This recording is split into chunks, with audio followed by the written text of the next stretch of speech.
Hello, beautiful soul. Welcome back to my channel. In this video, I'd like to speak about intention setting. I was sitting with my cup of cacao at my altar this morning, and that's the topic that came up as I was tuning into what I would like to speak about next. So, setting intentions is important for us, really, in our lives, in our day to day, and especially during ceremonies, during healing sessions, really any of the work or the service that I do, whether it's a cacao ceremony, whether it's a one-to-one Reiki or dragon healing session, whether it's a group class, whether it's working with psilocybin, you name it, intention setting always comes up because that's a way in which we can, receive the most benefit of the session that we're receiving, the healing that we're receiving. So I always joke to my students, my cacao students, or even in my sessions, that it's like filling in an address in your GPS, in your TomTom, in your Google Maps. It's much easier to get the right directions when we put in a specific address. If I put in Amsterdam, it's going to take me to the city center somewhere randomly. If I put in the exact address, I'm going to get the directions to wherever I need to be exactly. And that's like a kind of like a little nice way of thinking about intention as well. Intention is giving a direction to the medicine, to the healing energy, to whatever it is that we're working with. Now, I'll explain more about what that could be. Like, what is an intention? What could I be thinking of? While we're setting intentions at the same time, especially if we're working with plant medicines, very often it's said that the medicine will give you what you need. So even if you've set an intention, there may be something that you're not aware of in that moment that might be even more important or more beneficial. So setting the intention is always like a loose intention, if you will. It's not a, oh my God, set in stone, this is what I need. And if I don't get this, this session is going to be like, it's not a success. No, I really invite you to see intention as a loose direction of that's where I would love to go. But if I take a detour or the scenic route, that's okay too. So, what is an intention? An intention is essentially tuning into what it is that you would like to call into your life.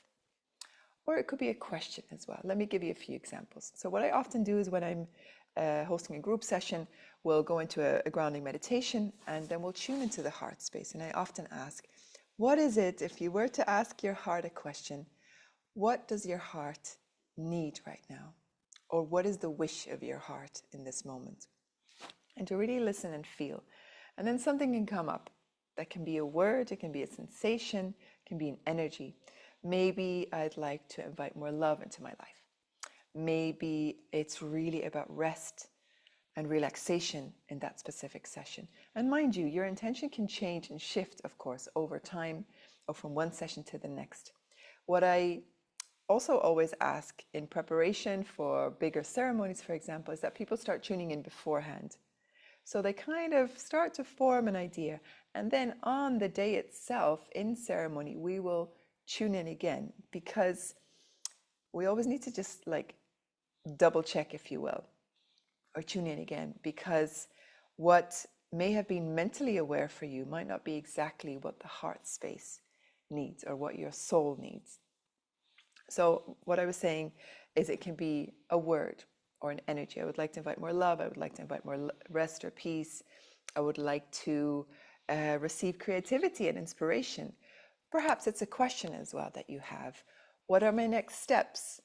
What is my blind spot at the moment? What am I not seeing?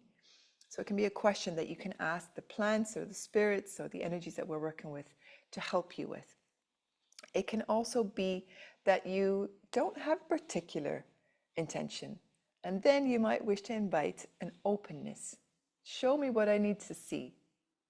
And that's really beautiful, especially if you're working with plant medicines for a longer time. It can be really beautiful to offer some of your ceremonies to the medicine. Here I am. I'm in service. Show me what it is that I can help you with. And I'm pointing upwards because I work with the spirit world. What can I help you with? How can I be of bigger service to you as a plant, to you as a spirit? Does that kind of help you?